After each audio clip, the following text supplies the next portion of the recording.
ایک دن حضرت عمر بیٹھ کے رو رہے تھے تو کسی نے کہا حضرت رو کیوں رہے ہیں؟ فرمایا کہ میں اس لیے رو رہا ہوں کہ فلاں پل سے بکریاں گزری ہیں تو پل کے اندر شکستگی تھی، ٹوٹا ہوا تھا پل درمیان میں کچھ، اس میں ایک بکری کی ٹانگ ٹوٹ گئی ہے، تو میں ڈرتا ہوں کہ میرا رب یہ نہ پوچھے کہ عمر تو نے پل صحیح تعمیر نہیں کروائے تھے کہ ایک بکری کی ٹانگ کیوں ٹوٹی ہے۔ یہ ہیں حضرت عمر رضی اللہ تعالی عنہ۔ اللہ اکبر۔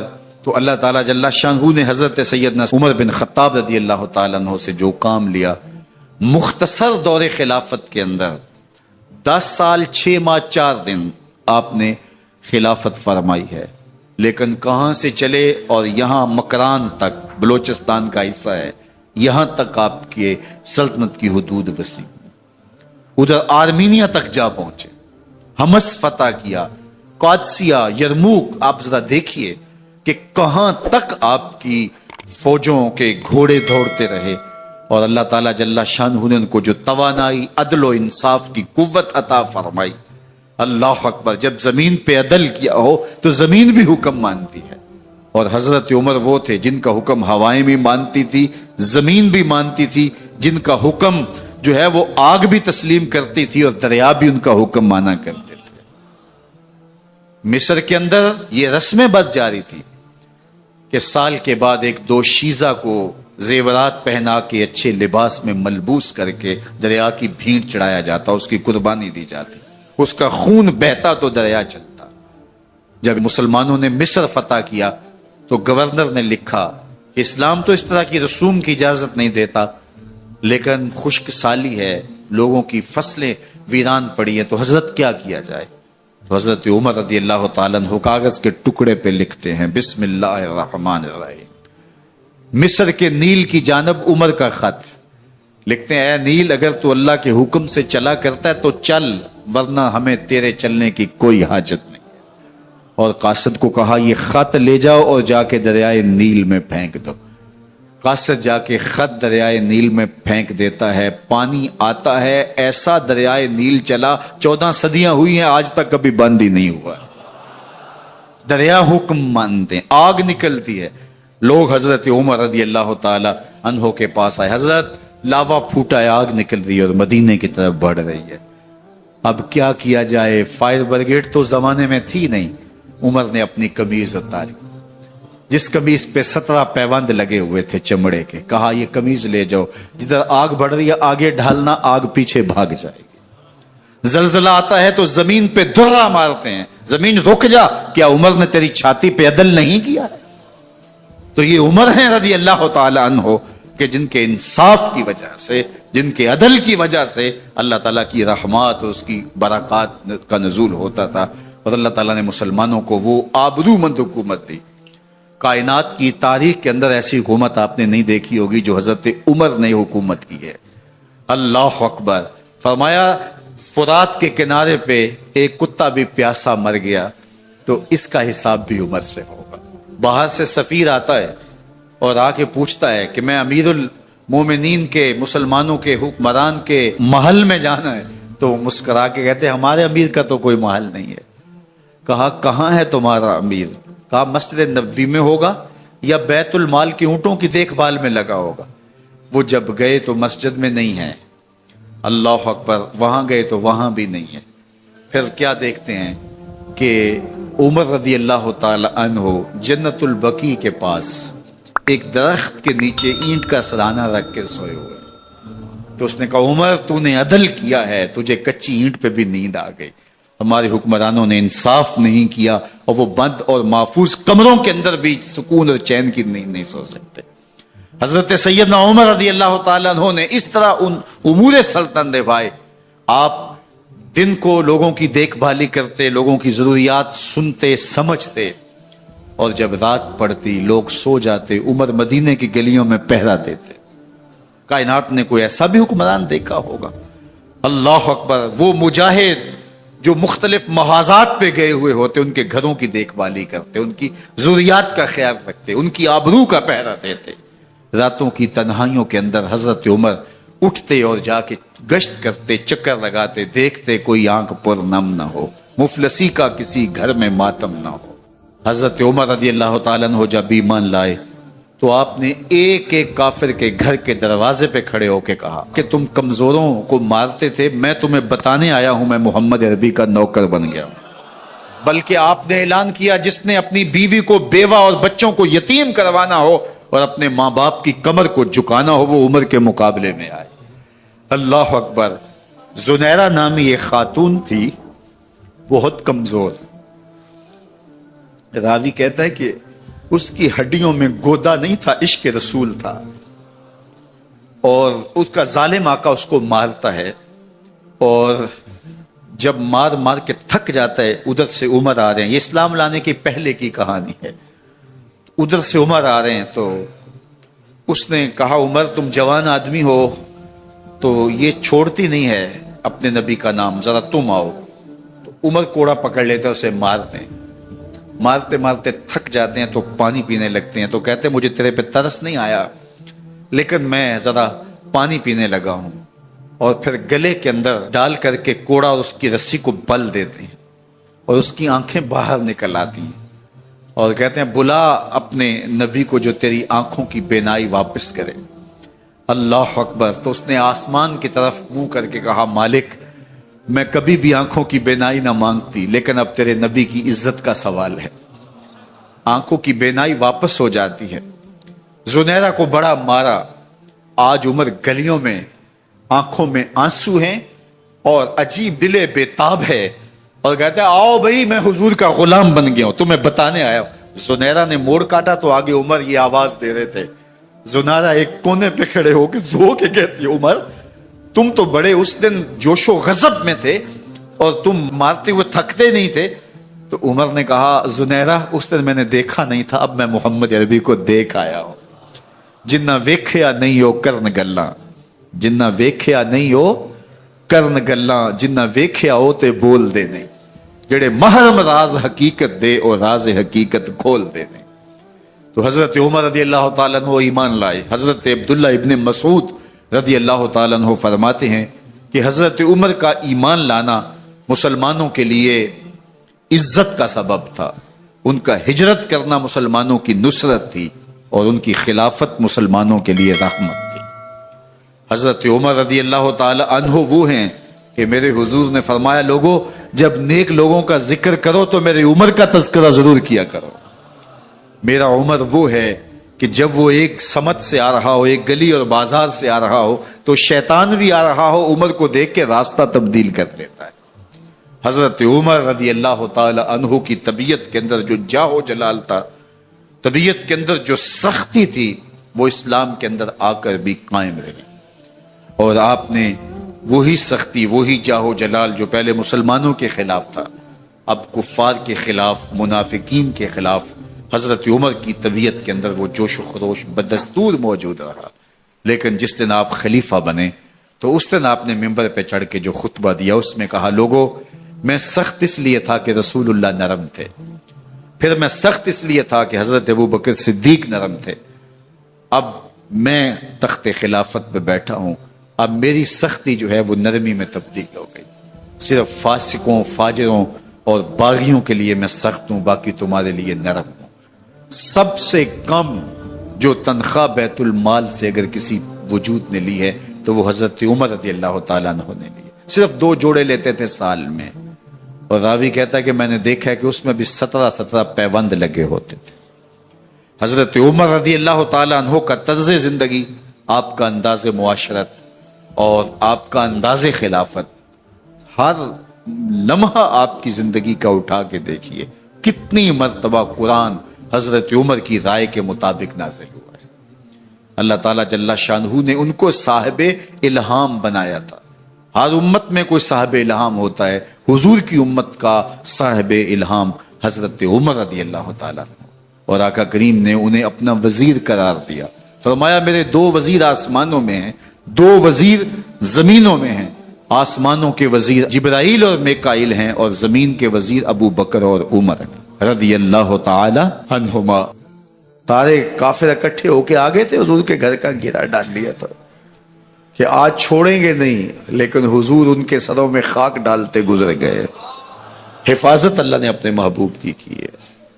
بلکہ حضرت علی المرتضیٰ کو بستر پہ لٹایا، علی میرے بستر پہ سو جاؤ، امانتیں دے کے تم بھی صبح آ جانا۔ حضرت علی بھی سو گئے، حضور کی حفاظت تو ہے ہی ہے، حضرت علی بھی سو گئے۔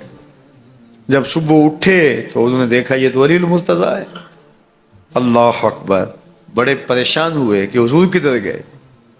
اچھا، کسی نے حضرت علی سے پوچھا کہ تمہیں کیسے نیند آ گئی؟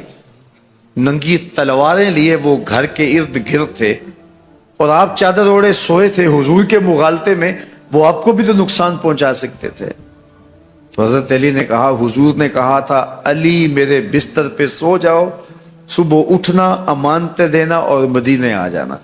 مجھے یقین تھا سوؤں گا بھی، صبح اٹھوں گا بھی، امانتیں بھی دوں گا، مدینے بھی پہنچوں گا، اس لیے کہ حضور نے فرمایا ہے۔ جب حضور نے فرما دیا ہے تو پھر ہو کے رہے گا۔ جب حضور ہجرت کرتے ہوئے جا رہے تھے نا، 100 سرخ اونٹ حضور کی گرفتاری کے لیے نام رکھا ہوا تھا۔ سراقہ بن مالک یہ حضور کو گرفتار کرنے کے لیے آگے بڑھا اور اس کی لالچ یہ تھی کہ اتنا بڑا انعام ہے مجھے مل جائے گا، لیکن اس کی سواری گھٹنوں تک دنس جاتی ہے، معذرت کرتا ہے، پھر ارادہ بدلتا ہے، پھر یہی ہوتا ہے۔ تیسری مرتبہ بھی جب ایسا ہوا تو سمجھ گیا کہ یہ تو میرے بس کا روگ نہیں ہے۔ اب اسے پریشانی ہوئی کہ جو آج اس حالت کے اندر بھی اللہ کی اتنی تائید کے سائے تلے ہیں، تو کل جب یہ دوبارہ پلٹیں گے اور مکہ ان کے قبضے میں ہوگا تو پھر میرے ساتھ نہ جانے کیا سلوک ہوگا۔ تو کہا کہ حضور مجھے امان لکھ دیجئے۔ تو حضور نے کیا فرمایا؟ سراقہ تو مجھے گرفتار کرنا چاہ رہا ہے، میں تیرے ہاتھ میں کسرا کے کنگن دیکھ رہا، میں تیرے ہاتھ میں کسرا کے، اس وقت کی سپر طاقت تھی کسرا، تو فرمایا میں تیرے ہاتھوں میں کسرا کے کنگن دیکھ رہا۔ تو حضور سے انہوں نے باقاعدہ امان لکھوا لی۔ اللہ اکبر۔ حضرت عمر کا زمانہ ہے، ایک جنگ میں حضرت سراقہ بن مالک بھی تھے، تو کافر قلعہ بند ہو گئے، اور یہ جب ان کے اوپر حملہ آور ہوتے ہیں تو وہ اندر سے پتھر پھینکتے ہیں، فصیل عبور نہیں کی جاتی۔ تو سراقہ بن مالک کہنے لگے کہ مجھے آپ منجنیق میں ڈال کر کے ان کے قلعے کے اندر پھینک دو اور میں اندر سے جا کے دروازہ کھول دوں گا، تو پھر تم آ جانا۔ تو لوگوں نے کہا سراقہ کیا بول رہے ہو؟ وہ بڑی غلیل کی طرح منجنیق ہوتی ہے، کہا اس میں ڈال کے تجھے پھینکیں گے، جب تو گرے گا تیری ہڈیاں باقی نہیں بچیں گی، پھر وہ تلواریں لیے کھڑے ہیں تجھے زندہ چھوڑیں گے۔ تو حضرت سراقہ نے کہا مجھے کچھ نہیں ہوگا، اس لیے کہ حضور نے کہا تھا تیرے ہاتھوں میں کسرا کے کنگن دیکھ رہا ہوں، ابھی تک کنگن نہیں آئے، جب تک کنگن نہیں آتے موت آ ہی نہیں سکتی۔ یہ یقین تھا ان کا، یہ اذعان تھا ان کا۔ تو حضور کی حفاظت اللہ نے اپنے ذمہ کرم پہ لی ہے۔ سوال یہ ہے کہ باقی بھی اللہ کے سچے نبی ہیں، ان کی حفاظت اللہ نے اپنے ذمہ کرم پہ کیوں نہیں لی، اور حضور کی حفاظت اپنے ذمہ کرم پہ کیوں لی؟ باقی بھی کتابیں اللہ کی سچی منزل من اللہ کتابیں ہیں، ان میں تحریف راپ آ گئی، لیکن قرآن مجید کی حفاظت اللہ نے اپنے ذمہ کرم پہ لی۔ کیوں؟ اس کا جواب یہ ہے کہ اگر کوئی نبی شہید ہو جاتا ہے تو نیا نبی آنے والا ہے، اس کی جگہ کو پر کر دے گا۔ اگر کسی کتاب میں تحریف راپ آ جاتی ہے تو کوئی بات نہیں، نئی کتاب نازل ہونے والی ہے۔ حضور کی حفاظت اس لیے کی کہ اگر حضور بھی شہید کر دیے جاتے ہیں تو پھر حضور کے بعد تو کوئی نبی آنے والا نہیں ہے، اور کتاب اللہ کے اندر اگر تحریف کر دی جاتی ہے فَبِأَيِّ حَدِيثٍ بَعْدَهُ يُؤْمِنُونَ، تو قرآن کے بعد تو کوئی اور نسخہ نور نازل ہی نہیں ہونے والا، تو لوگ ہدایت، روشنی اور اجالا کہاں سے لیں گے؟ اس لیے اس کتاب کو بھی باقی رکھا گیا اور مصطفیٰ کی بھی حفاظت فرمائی گئی۔ حضور کے آنے کے بعد اتمام دین ہو گیا۔ انا خاتم النبیین لا نبی بعدی، میں آخری نبی ہوں، میرے بعد کوئی نبی نہیں ہوگا۔ اور میں نے عرض کیا 100 آیات قرآنیہ، 210 احادیث اور صحابہ، تابعین، ائمہ اور بزرگوں کے ہزارہ اقوال اس پہ موجود ہیں۔ حضرت عبداللہ بن شداد کہتے ہیں کہ میں حضور علیہ الصلوۃ والسلام کے پیچھے نماز میں تھا، سجدہ اتنا طویل ہو گیا کہ ہمیں لگا کہ امر الہی آ گیا ہے، اللہ کا حکم آ گیا ہے، اور حکم الہی کی وجہ سے حضور کا وصال ہو گیا ہے، یا پھر یوں ہوا ہے کہ کوئی وحی کا نزول ہو رہا ہے۔ کہتے ہیں میں نے تھوڑا سا سر اٹھا کے دیکھا تو کیا منظر دیکھتا ہوں کہ حسین ابن علی حضور کی پشت پہ بیٹھے اور میرے آقا سجدے کو طول دے رہے ہیں۔ خیر سلام پھرا تو میں نے تو یہ منظر دیکھ لیا تھا، باقی لوگ انہوں نے حضور کی خدمت میں عرض کی ہمارے ماں باپ آپ پہ قربان ہوں حضور، ہمیں یہ لگا کہ جیسے آپ پر امر الہی آ گیا ہے یا پھر آپ پر وحی کا نزول ہو رہا ہے۔ تو آقا کریم نے ارشاد فرمایا کہ میری پشت پہ میرا شہزادہ بیٹھا تھا۔ اللہ اکبر، حضور حسین ابن علی کے لیے سجدے کو طول دے رہے ہیں۔ آج اگر سجدے کو طول دیا ہے تو کل ایک لمبا سجدہ پھر حسین نے بھی کیا اور اس سجدے کی لاج نبھائی۔ آپ جانتے ہیں جب حضرت امام حسین کا سر انور دست قاتل نے کاٹا تو اس وقت سر کہاں تھا؟ سجدے میں جھکا ہوا تھا۔ اللہ اکبر، سجدے میں سر انور تن نور سے جدا کیا گیا۔ اللہ اکبر۔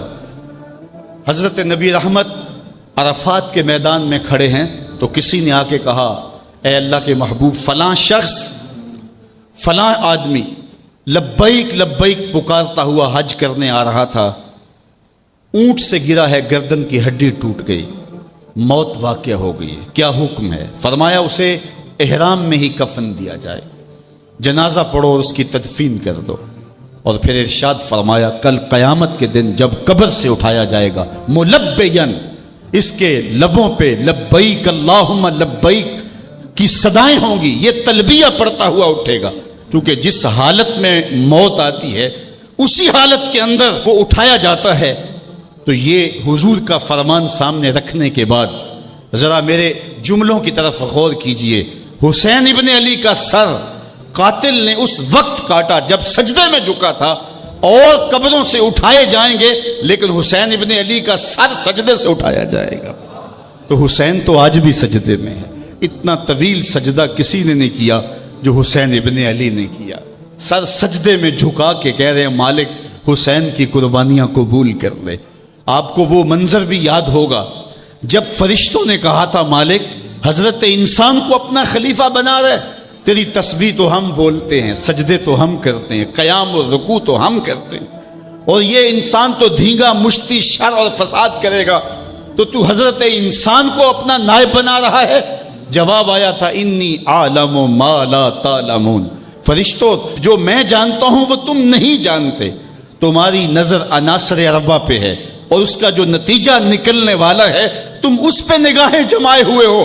آگ، ہوا، مٹی، پانی، ان چاروں کا مجموعہ فساد نہیں کرے گا تو اور کیا ہوگا، شر نہیں کرے گا تو اور کیا ہوگا، لیکن تمہیں یہ نہیں پتا کہ اگر اس عناصر اربعہ میں محمد عربی کا لعاب مل جائے تو پھر حسین بنتا ہے، اور تم کہتے ہیں سجدے ہم کریں گے، رکوع ہم کریں گے۔ کربلا کے دن رب نے فرشتوں سے کہا ہوگا ذرا جھانک کر کے حسین کے سجدے کی باقی ادا کو تو دیکھو، اور لاؤ سارے سجدے اور حسین ابن علی کے سجدے کو دیکھو۔ سرخروئی کی وہ انوکھی اور البیلی داستان رقم کر کے دنیا والوں کو بتایا کہ سجدے کے یہ بھی انداز ہوتے ہیں، سجدے کا یہ بھی رنگ ہوتا ہے۔ اس پیاسے پر علی شیر خدا کو ناز ہے، اس نواسے پر محمد مصطفیٰ کو ناز ہے، اوروں نے بھی سجدے کیے پر اس کا عجب انداز ہے، اس نے وہ سجدہ کیا جس پر خدا کو ناز۔ یزید کا صرف یہی بد کرداری کا مرحلہ نہیں تھا، اس کربلا کے صحرا کے اندر یزید نے جس طرح امام حسین رضی اللہ تعالیٰ عنہ کو شہید کیا اور حضرت امام حسین کے خاندان کو شہید کیا، جب مدینہ المنورہ پر یزید نے مسلم بن عقبہ کو مقرر کیا، جس کو بزرگوں نے مصرب بن عقبہ کہا ہے، تو اس کو کہا 3 دن تک مدینے کا حرم تمہارے لیے حلال ہوگا، جو چاہو تم کرنا، اور شامی فوجوں کو اجازت ہوگی۔ تو وہاں بھی انہوں نے 10,000 تابعین اور 700 صحابہ کو شہید کیا۔ حضرت ابو سعید خدری رضی اللہ تعالیٰ عنہ گھر سے باہر نکلے، کافی بوڑھے ہو چکے تھے، تو انہوں نے حضرت ابو سعید خدری کو پکڑ لیا، کہا تم کون ہو؟ کہا مجھے ابو سعید خدری کہتے ہیں۔ تو کہا ہاں تمہارا نام سنا ہے، اور داڑھی سے پکڑ کے کھینچا اور کہا کہ ہے تمہارے پاس جو ہمیں دو؟ تو کہا کہ میرے پاس تو کچھ بھی نہیں، میں تو فقیر آدمی۔ تو ان کے گھر ان کو لے گئے، تو 2 کبوتر رکھے تھے حضرت ابو سعید خدری نے، تو وہ کبوتر لوٹ کے لے گئے۔ تو ایک خاتون کے ابھی بچہ پیدا ہوا تھا، اور قابلہ نے، دائیا نے وہ بچہ ماں کی چھاتی پہ لٹایا، اور وہ ماں کا پہلا دودھ پی رہا تھا۔ تو یہ جا کے کہنے لگے نکالو تمہارے پاس جو کچھ ہے، جو کچھ ہے وہ ہمیں دو، ورنہ تیرے بچے کو نہیں چھوڑیں گے۔ تو ماں بچے سے مخاطب ہو کے کہتی ہے، ابھی بچہ پیدا ہوا ہے اور ماں سے پہلا دودھ پی رہے، کہ بیٹے اگر میرے پاس کچھ ہوتا، وہ قیمتی سے قیمتی چیز بھی ہوتی، تیری جان کے لیے قربان کرتی، لیکن اس وقت میرے پاس کچھ ہے نہیں۔ تو ایک شکی آگے بڑھا اور بچے کو ایک ٹانگ سے پکڑ کے کھینچ کے دیوار کے ساتھ پٹک کے مارا، جس سے دماغ کا بھیجا نکل گیا۔ کیا کیا زیادتیاں نہیں کی۔ 700 صحابہ حرہ کے واقعہ میں شہید کیے یزید نے، اور 10,000 تابعین شہید کیے۔ مسجد نبوی میں ممبر رسول کے ساتھ گھوڑے باندھے، اور وہ ممبر رسول اور مصلی رسول کے قریب لید کرتے رہے۔ 3 دن تک مسجد نبوی کے اندر گھوڑے بندھے رہے، اور مدینہ کی حرمت پامال کی۔ مدینہ کے گھروں کے اندر یہ بدکماش داخل ہوئے، اور جو بدکاریاں انہوں نے کی کلیجہ منہ کو آتا ہے۔ 1002 شیزائیں ان بدکاروں کی بدکاریوں کی وجہ سے کنواری حالت کے اندر حاملہ ہوئی۔ 3 دن تک مدینے کا حرم انہوں نے پامال کیا، اور پھر مکہ المکرمہ میں کعبۃ اللہ پر گولے برسائے، اور کعبہ کا غلاف جل گیا۔ وہ تو یزید مر گیا، اور حضرت عبداللہ ابن زبیر رضی اللہ تعالیٰ عنہ نے اپنی خلافت کا اعلان کیا۔ یزید کے یہ کرتوت تھے، ادھر اہل مدینہ کو ستایا، ادھر اہل مکہ کو ستایا، اور رسول اللہ صلی اللہ علیہ وسلم کے خانوادے کی بے حرمتی اور توہین کی۔ نہ صرف انہیں قتل کیا گیا، ان کی لاشوں پہ گھوڑے دوڑائے۔ ابن سعد اور شمر جو ہے وہ خیموں میں داخل ہوا، اور مخدرات اسلام چادریں چھیننے کی کوشش کی۔ حضرت زینب سلام اللہ علیہ نے مخاطب ہو کے کہا ہمارے چہرے کے رکھوالے چلے گئے ہیں، ظالم تو خیال نہیں کرتا ہم رسول اللہ کی بیٹیاں ہیں۔ حضرت شہربانو، حضرت زین العابدین اور حضرت زینب سلام اللہ علیہ، ان تینوں کو ایک اونٹ پہ باندھا گیا، اور باقی اونٹوں پہ باقی سادات کو، حضور کی شہزادیوں کو باندھا گیا، رسیوں میں جکڑا گیا، اور اونٹوں پہ باندھ کر کے کوفے کی جانب آگے آگے شہیدوں کے سر چل رہے ہیں، اور پیچھے یہ قافلہ چل رہا ہے۔ اور جب یہ قافلہ وہاں سے گزرا جہاں لاشیں پڑی تھیں، امام زین العابدین 14 سال کے تھے اور بیمار تھے، اور ان کا حوصلہ نہ ہوا، وہاں غشی ان کے اوپر آنے لگی، اور وہ منظر ابن کثیر نے، باقی لوگوں سب نے لکھا ہے کہ پھر جب ان کی یہ حالت ہوئی تو پھر سیدہ زینب سلام اللہ علیہ، جنہوں نے ابھی تک بڑے حوصلے کے ساتھ ساری مشکلات کا مقابلہ کیا تھا، اب ان کے بندن ٹوٹ گئے اور آنکھوں سے آنسو بہنے لگے، اور سیدہ زینب تھے امام حسین رضی اللہ تعالیٰ عنہ کی لاش پہ کھڑے ہو کے، اور وہ روندی ہوئی لاش، ٹوٹی ہوئی ہڈیاں، اور وہ برینا بدن، کٹا ہوا سر نیزے کی نوک پہ، اور لاش یہ پڑی ہے۔ تو حضرت سیدہ زینب نے مدینے کی طرف منہ کر کے جو ہے وہ حضور سے فریاد کی، رسول اللہ، اے پیارے آقا، یا جدہ ہو، اے ہمارے نانا محترم، یہ دیکھیے آپ کا حسین پڑا ہوا ہے۔ بدن سے کپڑے اتار لیے گئے، خاک ہوائیں اڑا رہی ہیں، اور اس کے اوپر چادر جو ہے وہ مٹی کی پڑ گئی ہے۔ یا محمد آہو، اور آگے فرمایا حضور آپ کی اولاد کاٹ دی گئی، اور پھر کہا بناتوں کا سبایا، حضور دیکھیے آپ کی بیٹیوں کے ہاتھ باندھ دیے گئے ہیں، اونٹوں پہ کس دیا گیا ہے۔ سرے شہیدہ آگے آگے چل رہے ہیں، راستے کے اندر ایک جگہ آئی اور ان کو اتارا گیا۔ رات کا موقع تھا، ایک خاتون آئی اور اس نے کوئی کھانا پیش کیا ان کو، اور کہا کہ میں کسی زمانے میں حضرت سیدہ فاطمہ تو زہرا کی نوکری کیا کرتی تھی، ان کی لونڈی تھی، ان کی کنیز تھی، اور آج مجھے پتا چلا کہ آپ لوگ گزر رہے ہیں، تو میں نے کہا کہ میں اپنی مخدومہ کے خاندان کی خدمت کروں۔ اور پھر اس نے کہا کہ اس وقت سیدہ کی گود میں ایک 6-7 ماہ کی بچی تھی جس کو زینب کہا کرتے تھے. تو سیدہ زینب نے کہا کہ اماں اگر پہچانتی ہو تو وہ بدنصیب سے.